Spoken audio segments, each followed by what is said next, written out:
తెలంగాణ భవన్లో కేసీఆర్ అధ్యక్షతన బీఆర్ఎస్ విస్తృత స్థాయి సమావేశం జరుగుతోంది. దాదాపు 6 నెలల తర్వాత తెలంగాణ భవన్ కొచ్చారు కేసీఆర్. పార్టీ నేతలంతా సమావేశానికి హాజరయ్యారు.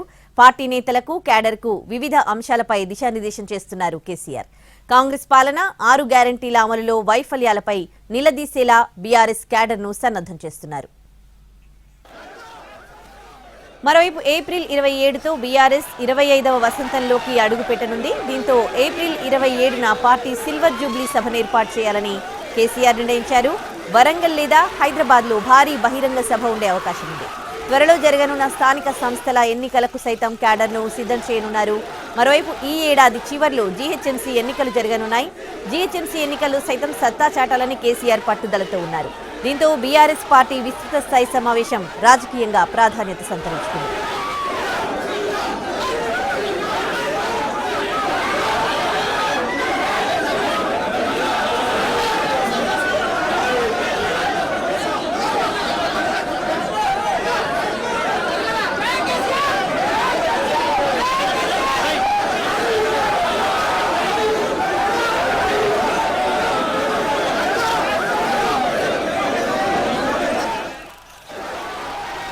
మరోవైపు పార్టీ కార్యకర్తలపై బీఆర్ఎస్ అధినేత కేసీఆర్ అసహనం వ్యక్తం చేశారు. తెలంగాణ భవన్ కు చేరుకున్న సమయంలో క్యాడర్ తోపులాట జరిగింది. పార్టీ శ్రేణులు సీఎం అంటూ నినాదాలు చేశారు.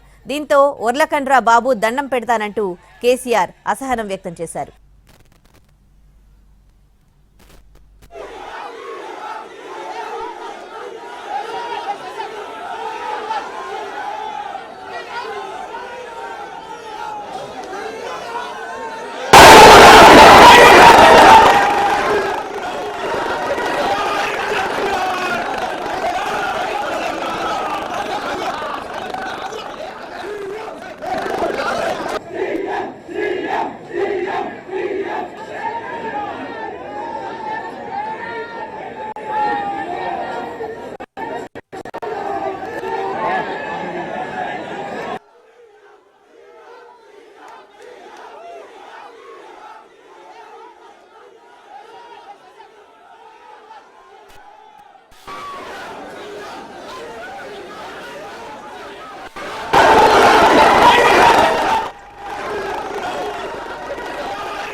తెలంగాణ భవన్లో కేసీఆర్ అధ్యక్షతన బీఆర్ఎస్ విస్తృత స్థాయి సమావేశం జరుగుతోంది. దాదాపు 6 నెలల తర్వాత తెలంగాణ భవన్ కు కేసీఆర్ వచ్చారు. పార్టీ నేతలంతా కూడా సమావేశానికి హాజరయ్యారు.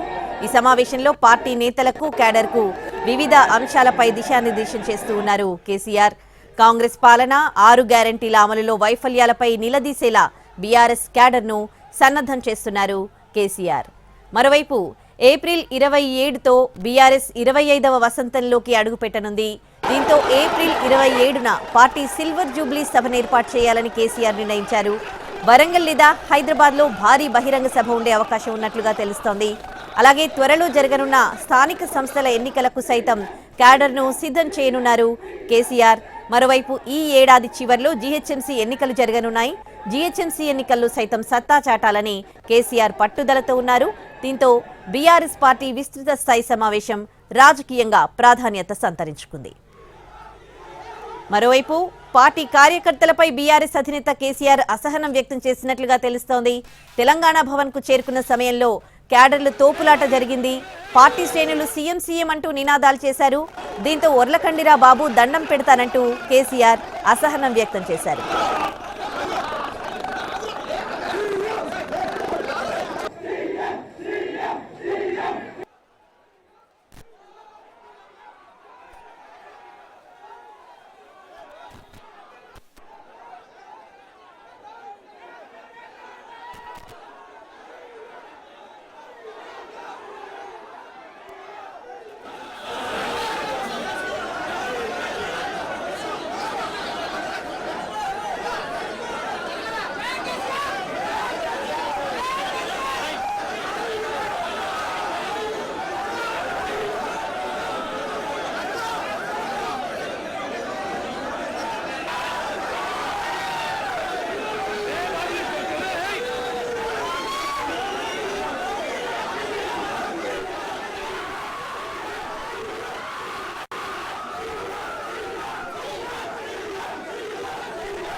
తెలంగాణ భవన్లో బీఆర్ఎస్ విస్తృత స్థాయి సమావేశం జరుగుతోంది. కేసీఆర్ అధ్యక్షతన క్యాడర్కు పలు సూచనలు చేస్తూ ఉన్నట్లుగా తెలుస్తోంది.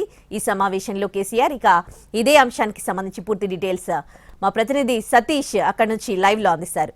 సతీష్, సమావేశం ఎట్లా జరుగుతోంది, పూర్తి డీటెయిల్స్ ఏంటి? బీఆర్ఎస్ అధినేత కేసీఆర్ అధ్యక్షతన జరిగేటటువంటి విస్తృత స్థాయి సమావేశం కొద్దిసేపటి క్రితమే మొదలైంది. కుశల ప్రశ్నలతో మొదలైనటువంటి సమావేశం హాట్గా కొనసాగుతుంది. మొదట ఇక్కడికి వచ్చినటువంటి ఎవరైతే ఆహ్వానం అందినటువంటి దాదాపు 400 మందికి పైగా ప్రతినిధులు ఈ తెలంగాణ భవన్లో ఉన్నటువంటి మీటింగ్ హాల్లో సమావేశంలో ఉన్నారు. అయితే ఇక్కడికి చేరుకోగానే కేసీఆర్ లోపలికి వచ్చేటటువంటి సమయంలో గేట్ దగ్గర నుంచి లోపలికి వెళ్ళడానికి 12 నుంచి 13 నిమిషాల సమయం పట్టింది. పూర్తిగా బయట ఉన్నటువంటి కార్యకర్తలు లోపలికి వెళ్ళాలనికుండా కేసీఆర్ని చూసేందుకు కేసీఆర్ వచ్చినటువంటి సమయంలో సీఎం అంటూ నినాదాలు చేసినటువంటి కావచ్చు, ఆయన లోపలికి వెళ్ళడానికి కొంత ఇబ్బంది పడ్డారు. వాళ్ళ మీద కొంత కోపంగా మాట్లాడినటువంటి కేసీఆర్ లోపలికి వెళ్ళిన తర్వాత ప్రతినిధులతో కుశల ప్రశ్నలతో మొదలు పెట్టారు. తర్వాత ఇక పార్టీ క్యాడర్కు సంబంధించి పార్టీకి సంబంధించి ఈ ఏదైతే పార్టీ ప్రతిపక్షంలోకి వచ్చిన తర్వాత చేసినటువంటి కార్యక్రమాల గురించి ప్రస్తుతం కేసీఆర్ మాట్లాడుతున్నారు. కేవలం కేసీఆర్ మాత్రమే ఈ విస్తృత స్థాయి సమావేశాన్ని ఉద్దేశించి మాట్లాడుతున్నారు. ఆయనతో మాట్లాడడంతో పాటుగా పార్టీలో ఈ జరిగినటువంటి కార్యక్రమాల్లో ఆయనకు కొన్ని డౌట్స్ ఉన్నటువంటి సమయంలో పార్టీలో ఉన్నటువంటి నాయకులు అక్కడ సమావేశానికి హాజరైనటువంటి వాళ్ళని కూడా ఒకరిని లేపి వాళ్ళతో ఉన్నటువంటి డౌట్స్ కూడా క్లారిఫై చేసుకుంటున్నారు. ఎలాంటి సమావేశాలు నిర్వహించింది, పార్టీ చేసినటువంటి కార్యక్రమాలు ఎలా ఉన్నాయనేటటువంటి విషయాలన్నీ కూడా కేసీఆర్ ప్రస్తుతం మాట్లాడుతున్నారు. వీటితో పాటుగా చాలా కీలకమైనటువంటి అంశాలు ఈ సమావేశంలో మాట్లాడే అవకాశం కనిపిస్తోంది. Udayasri. Right, thanks for the updates.